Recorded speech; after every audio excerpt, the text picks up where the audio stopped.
कोल्हापूर जिल्हा हादरला. चिकन व्यावसायिकाचा निर्गुण खून, मृतदेह विहिरीत फेकला. कोल्हापूर जिल्ह्यातील शिरोली परिसरातून एक अत्यंत धक्कादायक आणि संतापजनक घटना समोर आली आहे.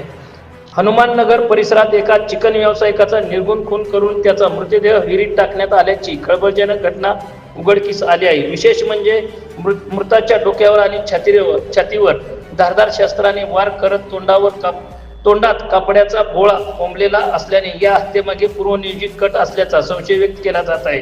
कोल्हापूर जिल्ह्यातील शिरोली येथे हनुमाननगर परिसरात आणि इथेच RF चिकन नावाने व्यवसाय करणारे 43 वर्षीय फिरोज खानसो मुजावर मात्र गेल्या काही दिवसापासून बेपत्ता असल्याचे. फिरोज यांचा शेवट इतका भीषण असेल याची कुणालाही कल्पना नव्हती.